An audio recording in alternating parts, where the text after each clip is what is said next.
U.S. imperialism and NATO cannot avoid defeat in World War III.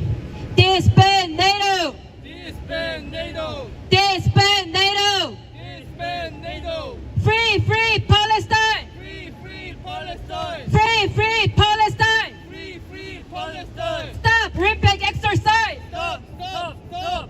Stop rampage exercise! Stop, stop, stop!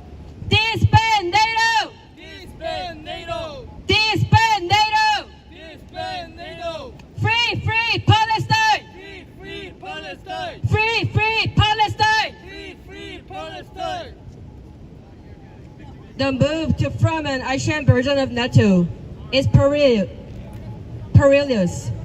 as it could be a decisive step toward war in East Asia, where military tensions are already rising sharply. Russia's special military operation in 2022 was launched in response to the Biden coup in 2014 and the subsequent 8-year massacre in Donbass, as well as Ukraine's push to join NATO. President of the Republic of Korea, Yoon Suk-yeol, and Prime Minister of Japan, Fumio Kishida, are attending 3 constructive NATO summits in Madrid in 2022 and Washington in 2024. This shows the imperialist camp's new strategy to conquer the world in order to realize the Indo-Pacificization of NATO, to form an Asian version of NATO by promoting the AUKUS and Quad groupings. It confirms the essence of the Obama administration's pivot to Asia policy and the Biden administration's Indo-Pacific strategy. This also shows that the imperialist camp has established and is carrying out a new hegemonic strategy, according to which it strengthens and expands NATO to use it as a tool for dominating the world, since Russia and China have resolutely opposed the diktat and hegemonic policies of the U.S. and imperialist camp in the UN Security Council, such as a sanction against the DPRK. It reflects imperialism's weakness, not its strength. The imperialist camp has long been planning for the new Cold War structure, and the fundamental way to realize it is with the ongoing World War III. Why the Cold War began after World War II, when the socialist camp expanded globally, and the imperialist camp, fearing this, declared Trumanism and implemented the Marshall Policy. The new Cold War began with World War III and will enter full swing after the end of the World War III. The Cold War and the new Cold War are all confrontational wars between anti-imperialist and imperialist camps.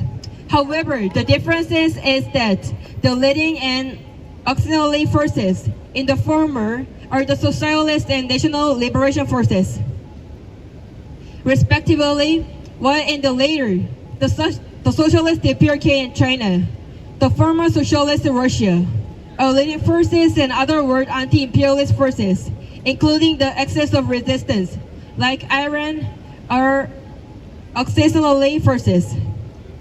Also, in the Cold War, the imperialist camp locally waged hot wars against small socialist or national liberation countries, while in the new Cold War, the imperialist camp is trying to wage hot wars against socialist or former socialist powerful countries.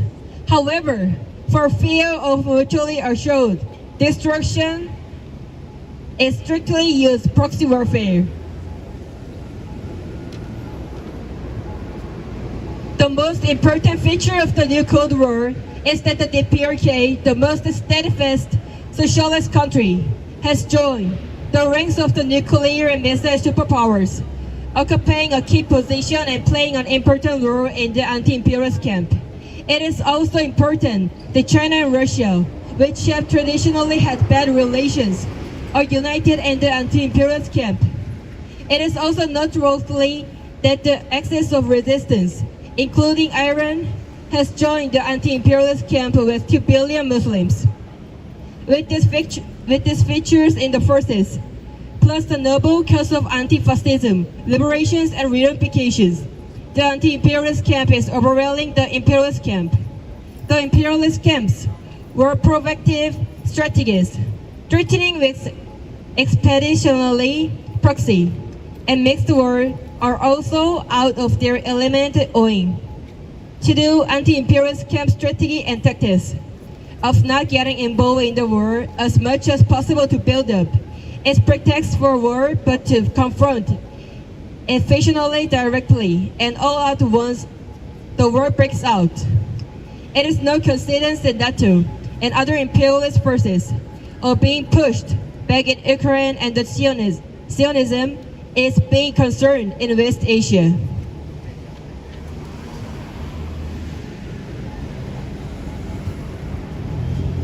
The current war situation can be summarized in one sentence.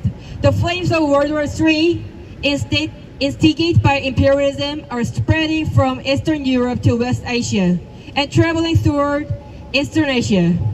The war in Ukraine began with the Maidan coup in 2014, intensified with the 8-year civil war in Donbass, and entered full swings with Russia's special military operation in 2022. The war in Ukraine is an anti-imperialist, anti-fascist war in which Russia fights against NATO imperialism and Zelensky fascist forces, a liberation war to liberate the Ukrainian people, including ethnic Russians, and a preventive war to prevent invasions of Russia, which is the final objective of NATO's eastward policy. The root of the war in West Asia is the emergence of Zionist Israel in 1948 as a response to its blatant provocations. This war began with the Palestinian Al-Aqsa Flood operation in 2023, intensified with joining the Hezbollah and Al-Assad forces, and entered full swing with Iran's Operation True Promise in 2024. The war in West Asia is an anti-imperialist, anti-Zionist war against imperialism and Zionism, and the liberation war to liberate the Palestinian people. It is true that the war in Ukraine influenced the outbreak of the war in West Asia, and the war in Ukraine and the war in West Asia are triggering the outbreak of the war in East Asia. The war in Taiwan, one of 2 pillars of the war in East Asia, is an anti-imperialist war in which China and Taiwanism people confront imperialism, a national liberation war to liberate Taiwan, which is one nation with China, and the national reunification war in which China and Taiwan, which are the same nation, become one. The other pillar, the war in the ROK, is an anti-fascist, anti-imperialist war to liquidate the fascist and pro-US Japanese factions in the ROK and to drive out US imperialism. A war of subjugations declared by the DPRK and its Supreme People Assembly in January, and an internal war to eliminate a group of outsiders top-class Jews in the one nation state.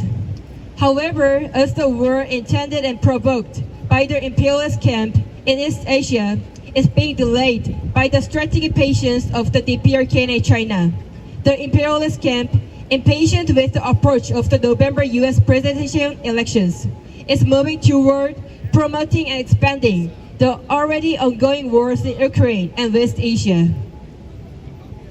This trend has been particularly evident as the preparatory meetings are held in the run-up to the July NATO Summit in Washington, with the Russian advance in Ukraine to Kharkov and the defeat of the warmongers of West Europe in the European Parliament.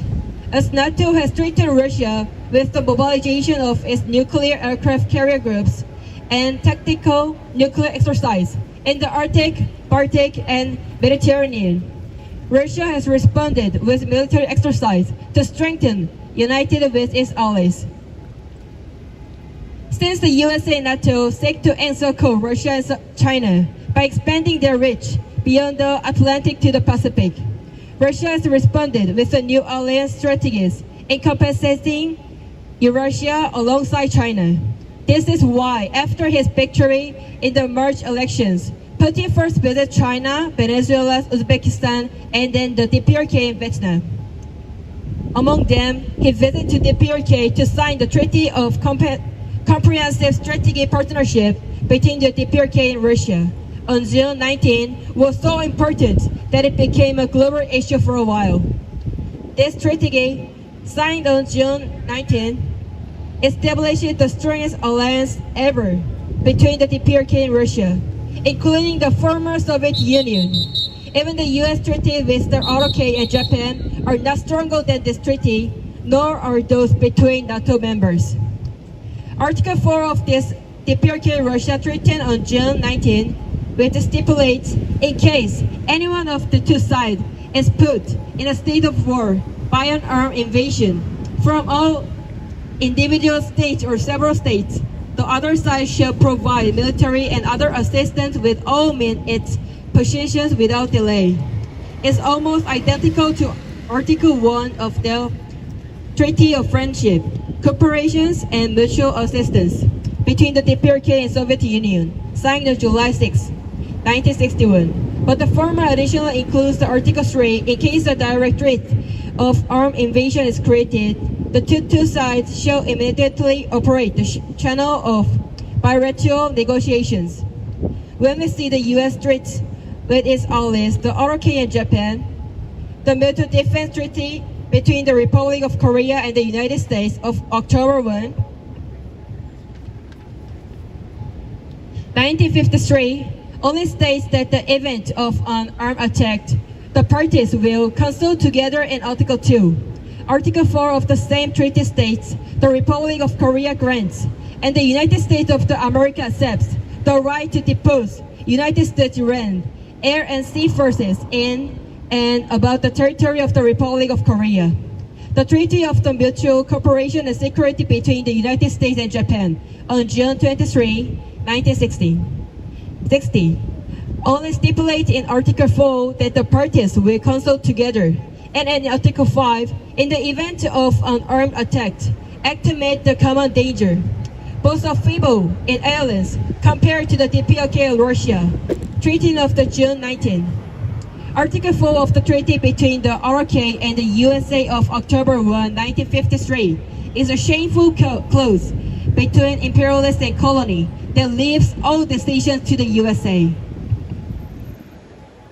The 2024 DPRK-Russia Treaty has a different background than the 1961 DPRK-Soviet Union Treaty. The latter was concluded just before the Kharkiv crisis in 1962, and the former was just before the war in East Asia. But the war in Ukraine has already been going on for more than 2 years, and the war in West Asia is underway. In addition, Russia, a capital country, is heading the same way as the Soviet Union, a socialist state, and the guiding and leading forces in the world anti-fascist war in World War II. The DPRK had experience defending itself in the war in 1950 till 1953, in which it fought against 16 allied countries, including the most powerful imperialists of the time, the USA.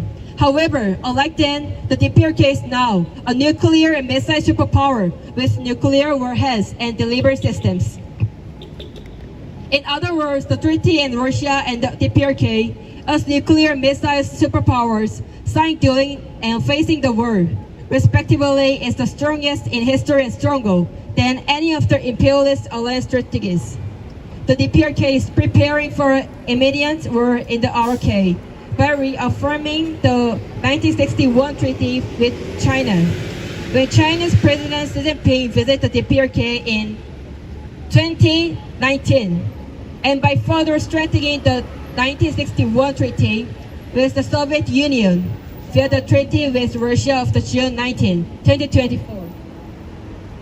This shows that the DPRK is strongly adhering to the strategic test of strengthening unite with international revolutionary forces one of the three revolutionary capabilities for the reunifications of the 1964, and preparing a favorable international environment for reunifications, one of the 5 policies for reunification declared by the May 1990.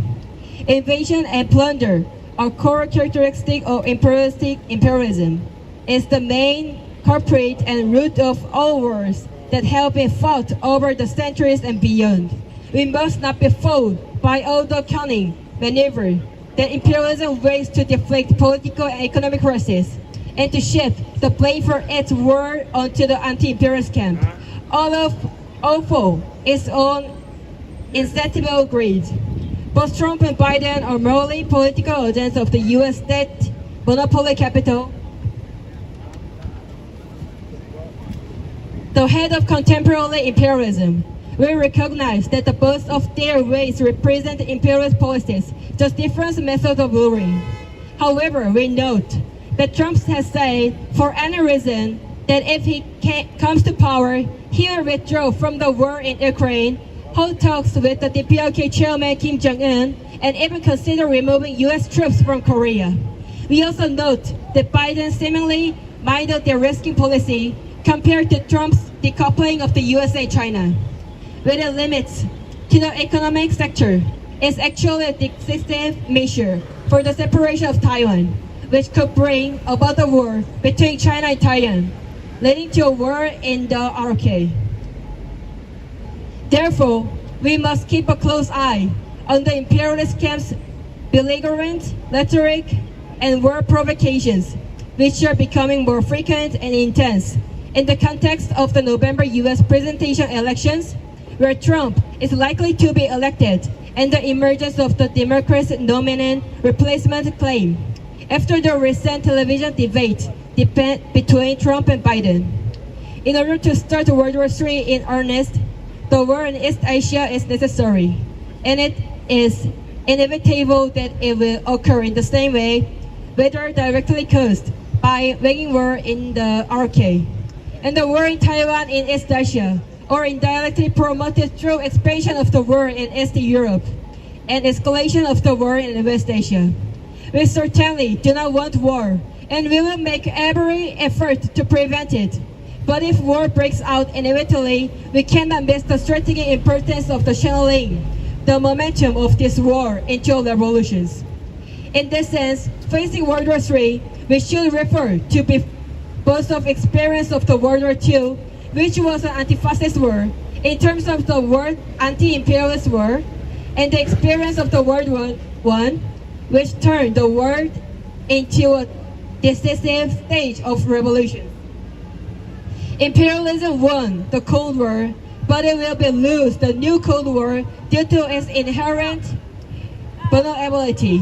The overwhelming forces, justifiable pretext, and operational superiority of the anti-imperialist camp are potent guarantees for advancing the victory. In World War III, US imperialism and NATO cannot avoid defeat. The final victory of the anti-imperialist camp is certain. Disband NATO! Disband NATO! Disband NATO! Disband NATO! Free, free Palestine! Free, free Palestine! Free, free Palestine! Free, free Palestine! From the river to the sea! Palestine will be free! From the river to the sea! Palestine will be free! Stop rampage exercise! Stop, stop, stop! Stop rampage exercise! Stop, stop, stop!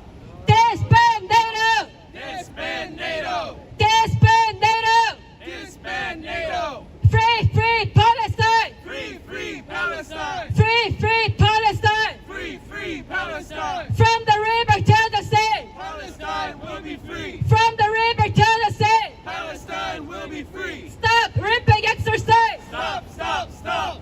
Stop rampage exercise! Stop, stop, stop!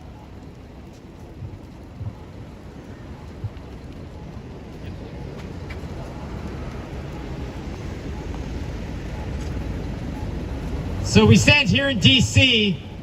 while the government has sought necessary to shut down an entire street, an entire block, so these NATO blood-sucking war criminals can gather And so Sleepy Joe can sleep at the White House and participate in this Congress of war criminals. NATO is a criminal alliance. It is an alliance that was funded. It was an alliance that was funded and started by Nazis. Stuttering Joe. It was Sleepy Joe and Stuttering Joe. That's right. That's right. And old and genocidal. And he's a war criminal and a traitor. Damn right. Sleepy Joe has decided to put the lives of American working families and the peoples of America after this NATO conference, because this NATO conference is directly leading us into World War III. We are dealing with a situation internationally that could escalate at any moment. And what does the U.S. president do, along with his imperialist lackeys in Europe? He sends more bombs, weapons, and drones to kill the children of Donbass, to kill the women and children of Palestine, to aid Netanyahu in his genocidal campaign since October 7th, which has already claimed 186,000 Palestinian children, men and women. When are we going to wake up, America? When are we going to realize that NATO is not in our interest? Funding this genocidal maniac who's going to visit this city in July 24th is not in our interests. War, imperialism, death, and all of these things being perpetuated by this government of the capitalists, of the bankers, of the elites is not in the interests of the American people.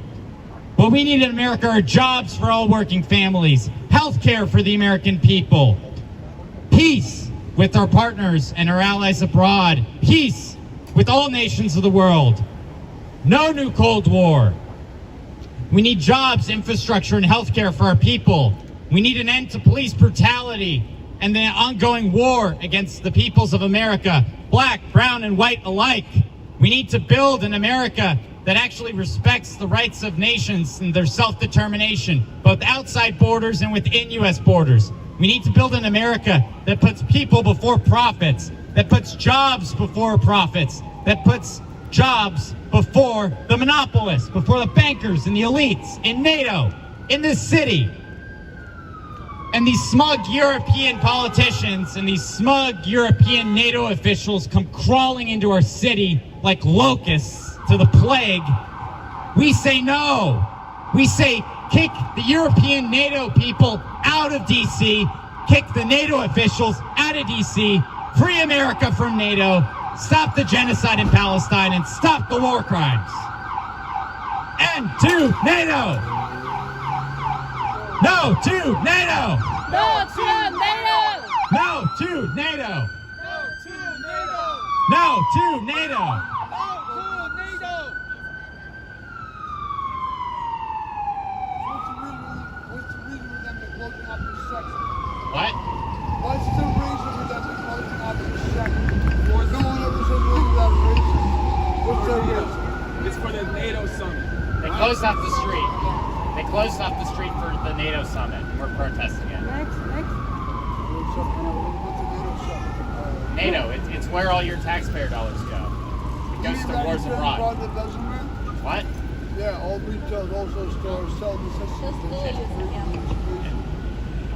Disband NATO! Disband NATO! Disband NATO! Disband NATO! Fight against imperialism! Fight against imperialism! Disband NATO! Disband NATO! Disband NATO! Disband NATO!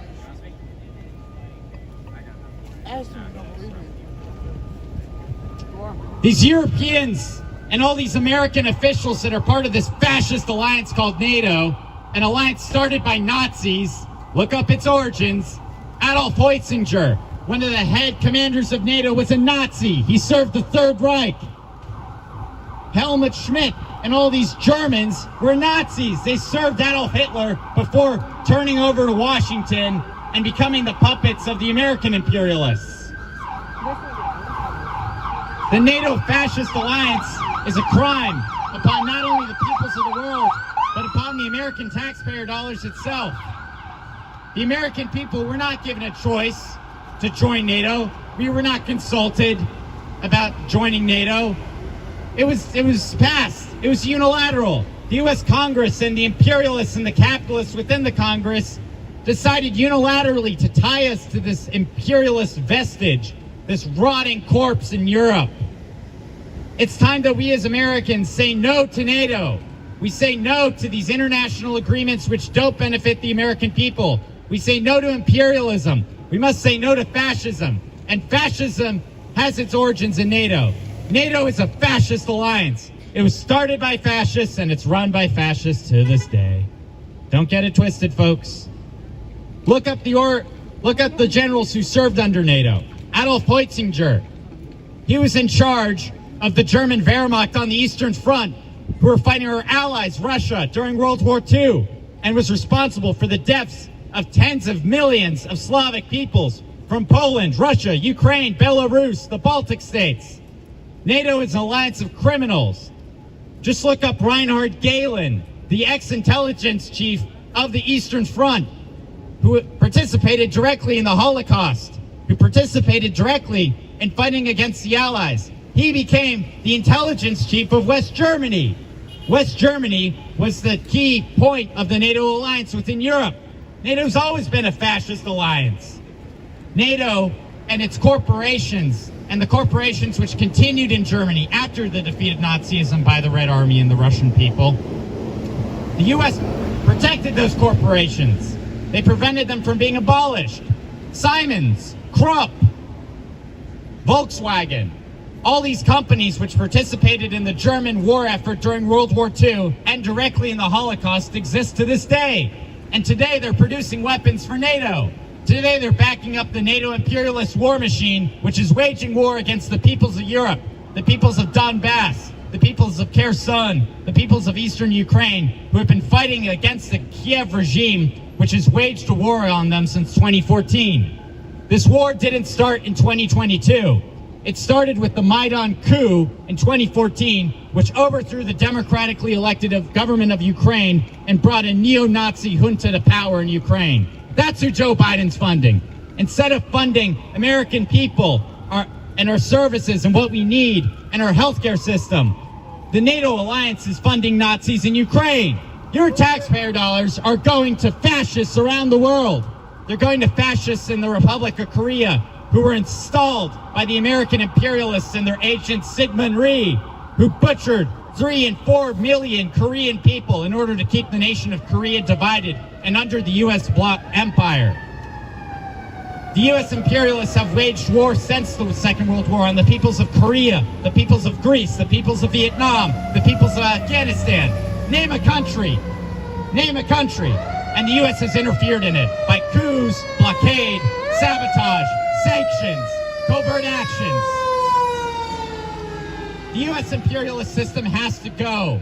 In order for the American working class and working families to have decent lives, for us to have a better economy, a better living situation for our people, a good life for all of our citizens, the American system of imperialism has to go.